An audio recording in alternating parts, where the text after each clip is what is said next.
Now, she asked the question, what can we do? And basically, a lot of times, we got to look at time factors.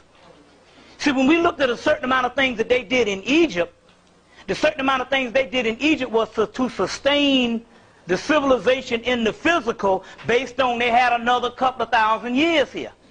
And they did it to a certain level, and then it all came falling down because it wasn't meant for them to maintain the physical. They had the white boy that was going to come up and do everything conveniently in maintaining the physical, and we taught him all of that stuff. Yeah. So the next thing is it depends on, and so we must ask the fundamental question.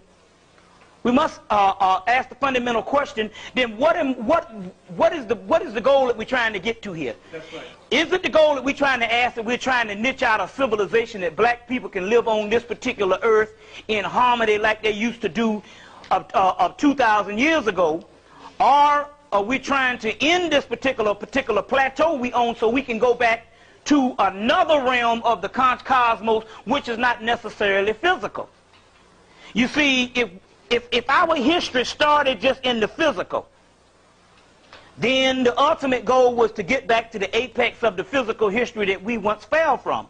But if so, that we were gods of the universe, ruling the universe, and the physical part was nothing but a prison house in which we fell, in so many words, when we got trapped in so many words, then the ultimate goal is, although we have made a civilization that was almost complementary to the heaven above, which would be Egypt, Atlantis, Lemuria, Mu, Terra, Alchemoria, several names for it. They go back millions of years, despite what the white boy tell you. If we have done that, that was only a temporary phase. So now what are we looking for? Obviously we know in actuality that there's no way, now just not be funny with this mess, there's no way possible that we can carve out a fundamental equal existence or a viable existence in the physical when we get by ourselves. We can't even run shit right by ourselves. It seems like everything that we even try to do outside of the white man does not even go right. We even have thousands of people that come and compare us to other cultures and say what we don't do compared to other cultures. And we must ask the fundamental question, if we are the original people on the earth and we have all this talent, what the other cultures are doing to sustain themselves, maybe we are not supposed to do that. So if we're not supposed to sustain ourselves in the physical like other cultures, that means we're talking about a plateau that's on another realm that's not necessarily physical. Just like any other scripture, when it ends up in the redemption stage of any scripture, ancient Egypt, Hebrew, Islam, they always talk about a hereafter in another dimension, whereas we go back to our original selves. And the fact is, our original selves is not that of an earth dweller. We're extraterrestrials and we're gods. That's why the white man now is creating all this other false extraterrestrial to throw the whole world off on who the real ETs are. We're the real extraterrestrials.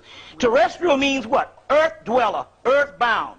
Then there's extraterrestrial, which means beyond the earth. That's what extraterrestrials mean. Well, our history, if you study ancient Egypt, ancient Hebrew, and we're not talking about fundamental religion from 2,000 years on up. That's just a control thing, a ward of the church, or a ward of a certain culture that want to control a certain amount of people based on moral laws. That has nothing to do with real spirituality. Real ancient scripture, real ancient teaching system, metaphysical systems, or what you call mystery systems, tell you that we once were gods in control of the universe, and then we fell on this plateau. And then while on this plateau, we made the best of it. And the mere fact that the best caved in and fell down was because we inherited it. We got rid of that, or we gave it up so we could go into hibernation or go into the cocoon stage so we can have a metamorphosis as the butterfly, which means we would be reborn into a God greater than the God that we fell from, even in the heavens when we was up there doing our thing, which is higher than this. So the key on what we're talking about, we must ask ourselves the fundamental question. Do we want to do a certain amount of things to get in control so we can do tricks and stuff to control our physical conditions? Which, and being the masters of a goddamn ship with a big ass hole in it that is sinking. No. I don't want to be a captain of a ship or the Titanic. You understand what I'm saying? So the key on what we're talking about here, we must ask ourselves, and that's why all of your particular stuff that was borrowed and you see this put into Christianity and all, ends up with the an illumination or a metamorphosis that we call apocalypse. So that means that apocalypse or nihilism is good. It means in actuality is if a house is raggedy in the foundation, there's not but one thing to do: put a bomb to the house and blow it up. So we're not talking about a patch-up work. So when we get back into this for a certain amount of knowledge, people think that people want to gain a certain amount of skills that they can sustain themselves on the physical. That's not liberation. That's just a form of resistance, which we do that right now just by buck dancing to the white man. You understand what I'm saying? So we're talking about something bigger than what we can perceive of just trying to just live comfortable.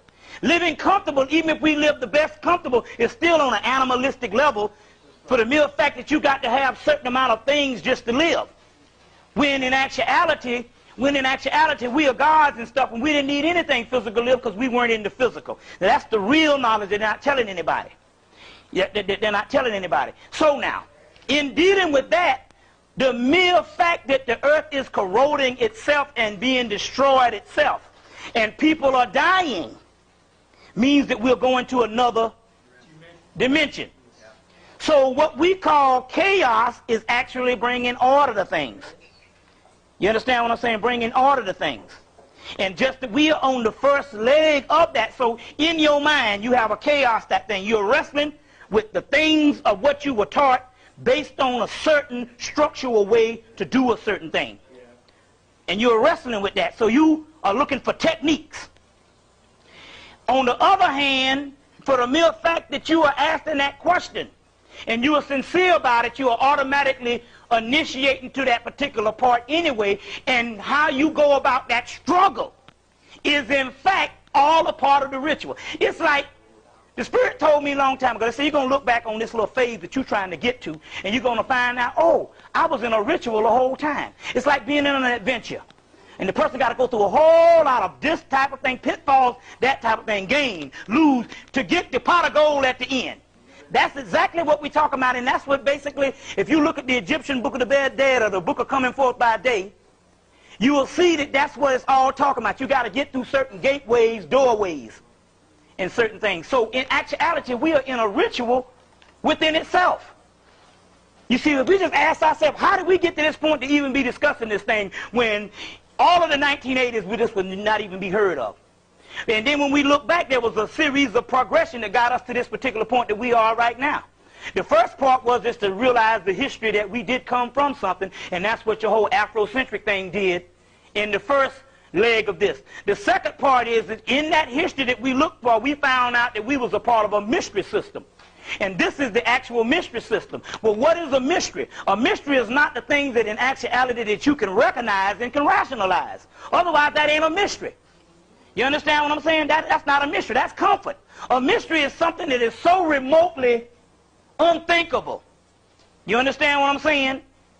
So remotely unthinkable and all, until that would be the only thing that can even what you would call spark a divine thought. Something that you never heard of, or either something that every time you heard that, you thought it was something that was crazy.